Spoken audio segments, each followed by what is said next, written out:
Bienvenue aux Conversations du Rotary, une conversation à bâton rompu sur les grands thèmes rotariens de l'année. Pour cette deuxième édition, j'ai le plaisir d'accueillir Jackie Chef qui est coordinateur de zone. Bonjour Jackie. Bonjour Jean-Christophe, bonjour à tous. Bien, alors, on va parler, ce n'est pas un scoop, on va parler d'essor. C'est quelque chose qui est important, qui te tient à cœur. Donc, Jackie, première question, l'essor, c'est quoi?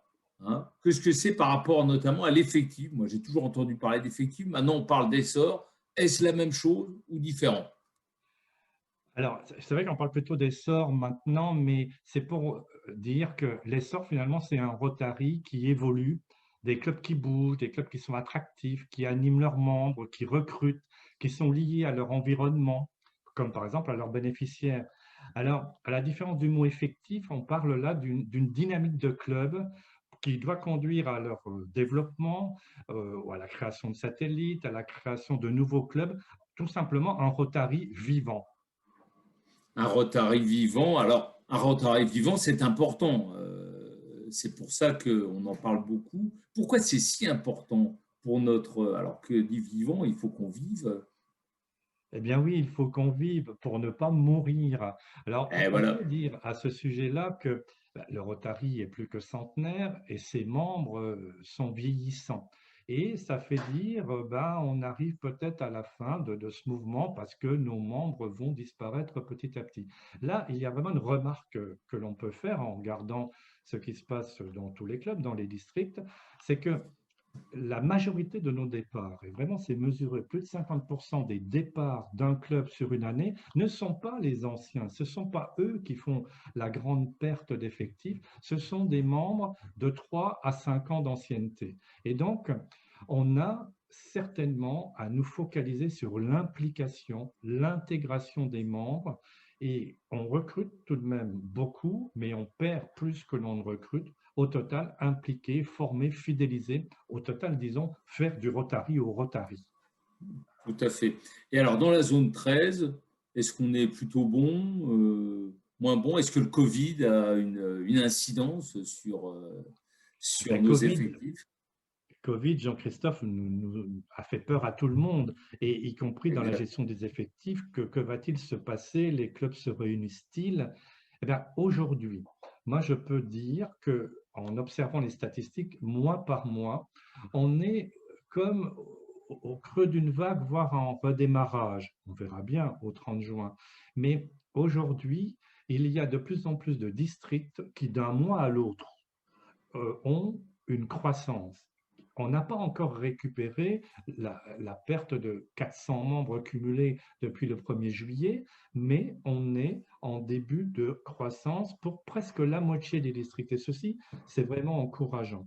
Par ailleurs, les districts le disent, les clubs ont mis en attente des intronisations.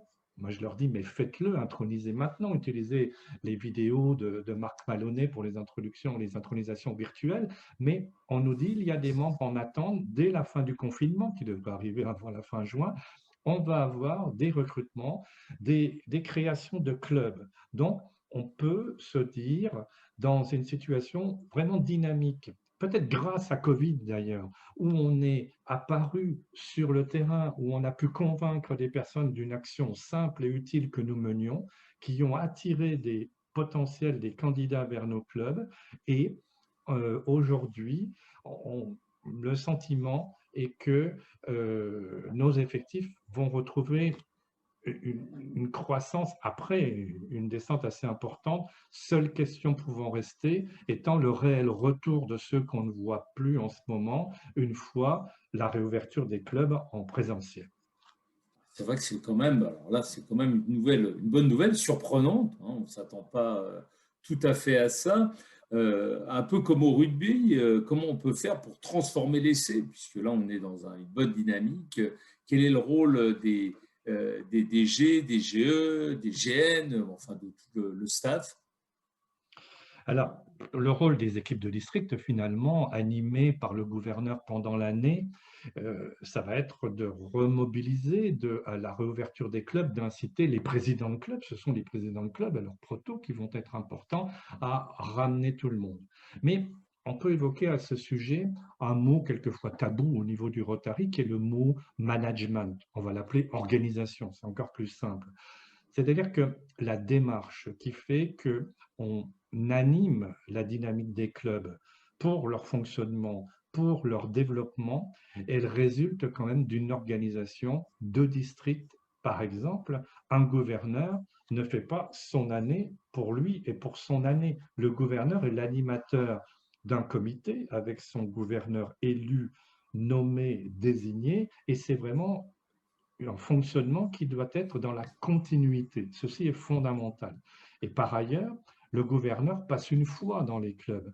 Et pour qu'une bonne dynamique existe, qui se fait par la vie des clubs eux-mêmes, c'est eux qui sont fondamentaux, mais tout de même, les ADG sont des moteurs. Les ADG sont des gouverneurs adjoints, des gouverneurs locaux qui, lorsqu'ils réunissent une fois par mois leur président et qu'ils parlent d'effectifs et qu'ils parlent de soirée 1+1 et qu'ils parlent de réunions, comment ça va dans le club, peut-on faire le point annuellement, quand ils parlent de possibilités de création de clubs, eh bien là, l'organisation, élément très important qui fait que notre mécanique euh, qui anime les clubs et qui soutient les clubs est extrêmement important.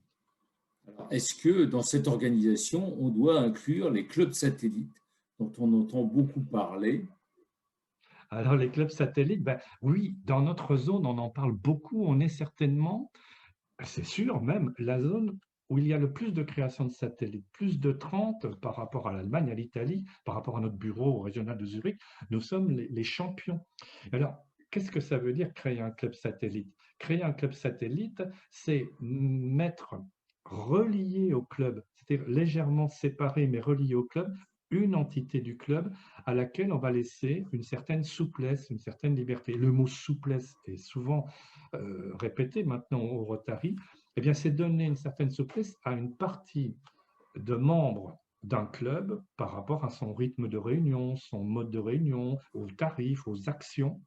Ça, c'est une chose. La deuxième chose, le club satellite peut permettre d'accueillir des nouveaux membres de façon un peu plus progressive. On fait peur quand on est un club de notable, de notoriété, organisé, d'amis qui se connaissent bien, qui s'aiment bien, mais les autres arrivant, et donc rentrer un petit groupe avec un peu plus d'autonomie.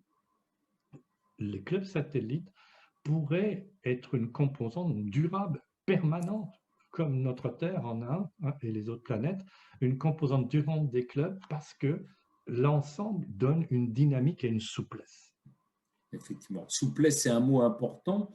Ouais. Et moi, j'y vois surtout par rapport à il y a 10 ans, 20 ans, 30 ans, il y a une évolution, une révolution là qui est importante, chose qui était assez figée.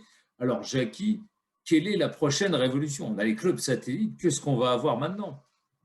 Alors moi, j'en identifie une, mais c'est prétentieux et je n'ai ni boule de cristal, mais j'ai comme tout le monde My Rotary, des lectures. J'ai mon administrateur, Roger, qui on échange, hein, même si des fois on se confronte aussi. Euh, Ce qui est dit et qui sera symbolisé par la première femme présidente de Rotary International, qui a quelque Effectivement, chose dans 2 ans, c'est la diversité. Alors la diversité, il y a le mouvement déjà connu et engagé et naturel aujourd'hui, féminisation. Mais c'est aussi l'ouverture à des genres différents, à des individus, à des religions différentes peut-être, mais je vais m'arrêter sur un point, c'est la diversité de catégories socio-professionnelles. Hein, on était rotarien au siècle dernier parce que l'on avait une cheminée d'usine dans notre région. Ce n'est plus le exact. cas aujourd'hui. En On Lorraine, est voilà. représentatif et leader, mais dans une même entité, il n'y a pas que le patron. On le sait bien aujourd'hui, y compris dans les formes de management, il y a des cadres, il y a des personnes qui peuvent avoir le souci de servir l'intérêt pour l'action. Il y a des personnes de quelque profession que ce soit qui ont envie de partager le soutien à la population locale. l'ouverture et la moindre limitation de nos critères de représentativité pour aller vers des personnes de conviction, des personnes d'engagement. La diversité est certainement un des axes extrêmement forts de notre évolution et de notre diversification, bien sûr, et donc de la croissance de nos effectifs, sans aucun doute. Bien, j'ai bien retenu la leçon, le Rotary doit être dans la vie, hein, dans la vraie Voilà. vie. Merci Jackie, c'était un plaisir. À très bientôt. Merci Jean-Christophe, merci à vous tous. Au revoir.